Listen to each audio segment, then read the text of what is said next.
These days when a game is announced, it's often so early in its development that there's nothing more than a few scarce details to discuss.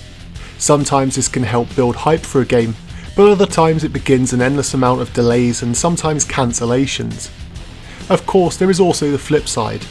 Although these days it's incredibly rare, there have been times where a game has landed on store shelves seemingly out of nowhere, as was the case with Off-Road Challenge. Published by Midway in mid-1998, it caught everybody off guard. Reviewers of the time mentioned how they knew nothing about the game being in development for the N64, and the first they knew about it was when a boxed copy landed on their desks with the news that the game was actually going to be on store shelves in a week's time. There could have been an ulterior motive for this though, as if the developer expected the game to be panned, they may have actually waited and wanted to catch everyone off guard to pick up some early sales before people found out the game was not that good. And this may have been the case with Off-Road Challenge.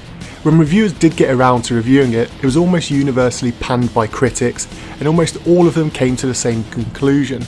It was an off-road version of Cruis'n USA. The problem was that whilst critics had also panned Cruis'n USA, gamers had been snapping up copies from store shelves and it was a sleeper hit.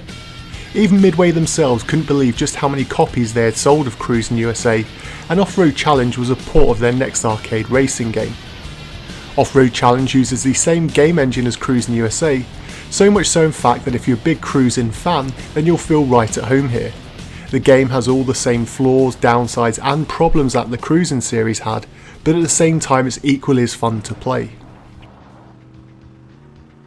You can see for yourself, the game has a horrific amount of pop-up, the draw distance feels like it's inches in front of your car, and the physics are nowhere to be seen.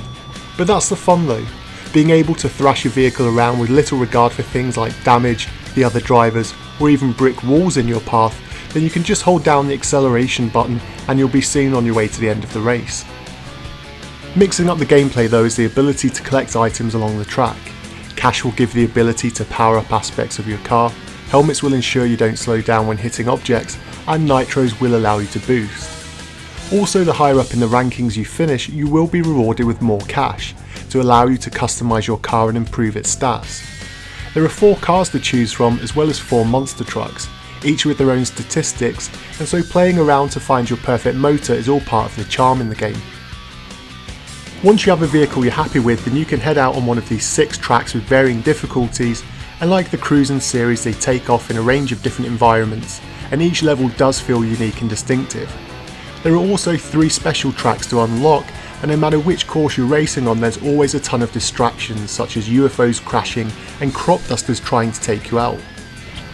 With 7 other drivers to race against, you'll no doubt love the level of aggression they show, and you too will have to give the same back to them, and you'll have a ton of fun crashing and skidding into them in an attempt to wipe them out. The frame rate is fairly steady, although it is low. The sense of speed mostly comes from all of the pop-up you'll get used to. In another bonus, the game handles quite well too. As I mentioned before, you can pretty much accelerate and turn to the finish line, and the odd press of the Z button to turbo should be all that you'll ever need. The analog stick responds well, and if you prefer the more old school feel, you can always opt to use the D-pad, which works equally too. As with many of Midway's other arcade ports, the audio is in mono, although this time around it almost seems to work in the game.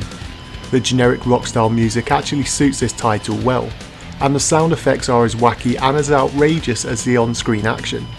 And you can tell the sound is heavily compressed, but all of the crashes, speeches, screeches and bumps all sound great.